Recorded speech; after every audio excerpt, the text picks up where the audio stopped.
wala silang libreng ospital dito. Ang basura, naku ikaw naman ay nakakapunta dito. At yung problema sa droga na ibinabato nila sa akin, alam nila na si Ding Santos lang ang makakakontrol ng problema sa droga sa Pasay.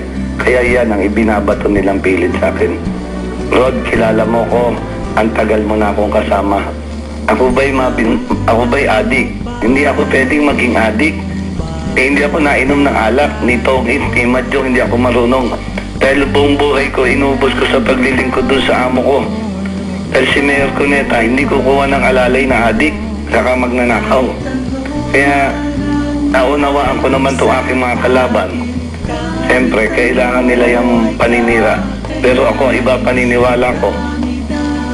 Ayokong maging mayor ng Pasay dahil magaling ako manira. Ayokong maging mayor dahil siniraan ko kalabang ko. Gusto kong maging mayor, katulad din ng gusto mo, Rod. Yung sinamahang Kung sino ang sumusuporta, yun ang kandidato nila. Ang sumusuporta dito, barangay. Senator Enrile. Naku po. Senator Gringo Conasan. Okay. Yan o, talagang tumindig. Sa Ito harap ba ng dalawa ni Piwi nito, Vito, meron ka ba nabalitang tumindig dyan? Na nagpakilala at itinaas ang kamay niya at sinabing, ito ay kang kandidato namin. Bakit siya? Nangilala itong si dating Pasay City Mayor Ambo Cuneta. Bali siya yung kinikilala rito sa Pasay bilang right hand ng matandang Cuneta. So, bagamat bagito pa lamang sa politika itong si Ding Santos, masasabi natin na may club o dito na ika nga tinubuan ng tahid itong si Ding Santos bilang bodyguard at right hand nga mismo nitong si Pasay City dating Pasay City Mayor Ambo Cuneta. Buenos días, senyor. Magandang umaga rin sa ating mga kabayan. Ako nandito na ngayon sa pagginawaan ng kampo nitong si recall election candidate Ding Santos. Okay, yun natin police. Ganyan ba kagulo dyan? Hindi ko alam, pero mukhang itong kampo ni Ding Santos hindi naman magulo, pero merong 4 na pulis na nakabantay dito. Yun. Mga ewan ko, baka kami ang binabantayan. At maging itong kanyang katunggaliring dating pulis na si Ricardo Ding Santos na inaasahan pong boboto naman dyan sa Cuneta Elementary School.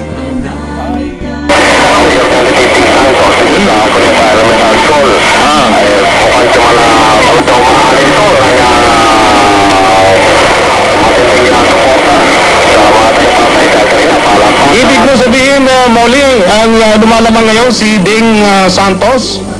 Lang yung kanyang dating nung bumoto rito. Nakita ko talaga mula doon sa napakahabang iskinita, nasisigawan na nga ng mga tao. Pumapalakpak na pag-isigaw ng mayor na. Ay ang pinakabata lamang rito itong si Ding Santos, yung dating police official, at yung pangalawa kasi ang napapansin natin yung mabibigat na katunggali lamang naglalaban-laban itong tatlo, si Claudio at maging itong si Trinidad at si Santos. Yung si Piwi Trinidad ay may edad na rin po ito.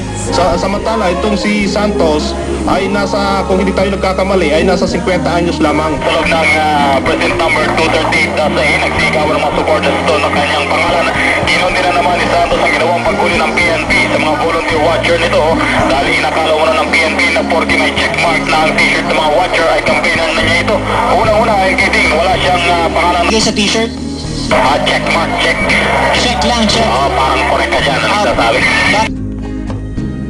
Habang patuloy ang bilangan sa naganap na recall election sa lungsod ng Pasay, Barangay 42, Precinct 539-A, Jovito Claudio 16, Romulo Marcelo 1, Ding Santos 58, Piwi Trinidad 38, sa Barangay 42, 539-A1, Claudio 6, Marcelo 0, Santos 29, Trinidad 17, samantalang sa Precinct 540-A, Barangay 43, Claudio 8, Marcelo 0, Santos 56 at Trinidad 22.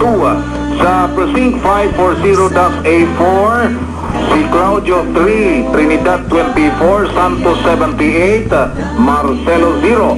Sa 540-A3, si Claudio ay nakakuha ng 10, Trinidad 25, si Santos 74 at Marcelo 0. Samantalang sa Barangay 46 Precinct 546A, si Claudio 20, Marcelo 1, Santos 58, Trinidad 41. Sa 546-A1 naman, si Claudio 21, Marcelo 0, Santos 41 at Trinidad 40. Sa 547-A3, si Claudio 18, Marcelo 0, Santos 16, Trinidad 12. Sa 5 parang sa area na to, mukhang baluarte ito ni Ding Santos, kaya't medyo nakakangat siya ng konti. Ilang presinto yan, Raymond? 10 ito kasamang floor dito sa Rafael Palma Elementary School.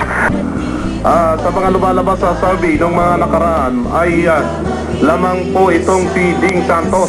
Aywan ko lang sa ngayon at yung hintay natin yung report ng ating mga kasama dyan sa Pasay City kung sino talaga yung inaasahang lumalamang ngayon. Ito ay merong 200 at siyam na mga botante at 112 lamang ang mga bumoto. Nauna dito si Ricardo Ding Santos na nakakuha ng partial vote na 80 at pumangalawa naman itong si Trinidad na nakakuha ng 31 votes. Samantalang itong si Claudio ay 0, si Marcelo ay merong isa. Sa 336 naman sa Barangay 150, si Ding Santos pa rin ang nangunguna, nakakuha ng 49 votes.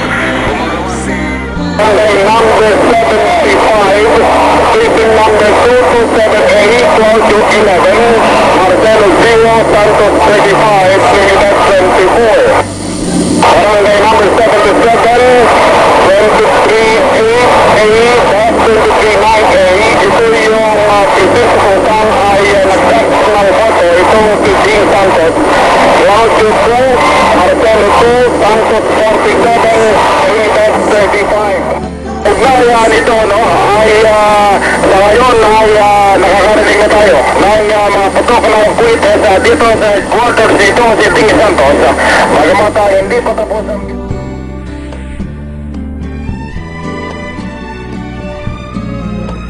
Masaya, malungkot, nabigo na ako, nandito pa rin tayo. Nawala na kita, lumakas, huminap, nandito pa rin tayo. Di ka mag-isa, may kasama.